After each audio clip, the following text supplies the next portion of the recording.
Reading सुनाओ तो काबू this not exist four line ये भैया लाइन पढ़ना बताया। नहीं तो हाँ। बोलिए श्री गणेश भगवान की, श्री सत्यनारायण भगवान की, श्री गणेशाय नमः। मुनि श्रेष्ठ तथा विद्याभूषण श्री व्यास जी श्रोतागणों से कहते हैं, एक समय नैमिषारण्य में सौनक इत्यादि 88,000 ऋषि इकट्ठे होकर के परस्पर विचार कर रहे थे कि कलयुग आ रहा है, इस युग में प्राणियों को महान दुख प्राप्त होगा, अतः इस दुख से लोगों को बचाने के लिए क्या उपाय करना चाहिए। उसी समय व्यास जी के परम शिष्य पौराणिक सूत जी अपने शिष्यों के सहित वहां पर पधारे। सूत जी को देखकर ऋषि लोग खड़े हो गए और श्रद्धा पूर्वक उठकर साष्टांग दंडवत किया। तत्पश्चात ऋषियों ने सूत जी को उत्तम व पवित्र आसन देकर यथोचित पूजन किया और सूत जी से बोले, हे भगवान, इस समय आपका आना बहुत ही उत्तम हुआ। इस अवसर पर आपका शुभागमन ठीक उसी प्रकार है यथा कि राम विरह सागर मह भरत मगन मन होत, विप्र रूप धरि पवन सुत आई गयो जिमिपोत।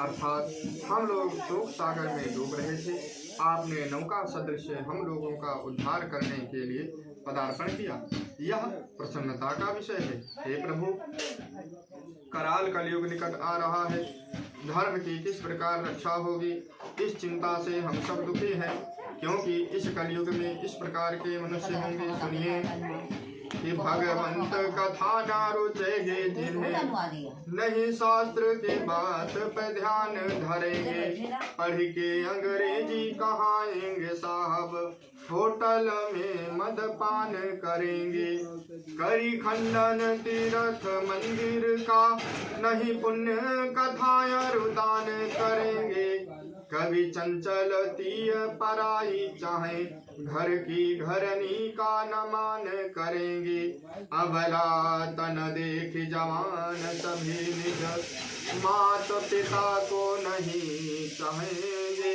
सब झूठ है पूजा विधान और मंत्र, परस्पर सब यही बात कहेंगे, जन भांग धतूर अफीम नशा में निरंतर वे बिन होश रहेंगे, बिगड़े फिरेंगे बिन पंथ के बिन घाट के चंचल जो बहेंगे। अतः हे भगवान, व्रत अथवा तप करके जिस प्रकार वांछित फल प्राप्त हो, कृपा करके कहिए। ऐसी हम लोगों की इच्छा है, दुष्टों से कष्ट पाने पर भी उनको सुख ही देते हैं। गोस्वामी तुलसीदास जी ने ठीक ही कहा है कि साधु चरित शोभ सरिस कपासु, निराश विशद गुण में फल जात। जिस प्रकार इस प्रश्न का उत्तर श्री भगवान ने दिया था, उसी प्रकार मैं आप लोगों के समक्ष कथन करूंगा। सौनकादिक ऋषियों ने कहा, अति उत्तम है, हम लोग भी संध्योपासन कर लें, क्योंकि किसी कवि ने कहा है कि जो उठे प्रात नहात नहीं, दिन सात चले यहाँ ही विधि जाको, अक्ष के माल न भाल विभूति न दे, जो अर्घ्य सदा सविता को, संध्या विधि करते नहीं जो, दिन तीन न ध्यान धरे जो उमा को, द्विज राज बने निज काज तजे, गणिये अस ब्राह्मण शूद्र प्रथा को। इसके पश्चात संध्योपासन से निवृत्त होकर सब लोग श्री सूत जी महाराज के सामने एकत्र हुए। सूत जी ने ऋषियों से कहा, हे ऋषियों, दत्त चित्त होकर मेरी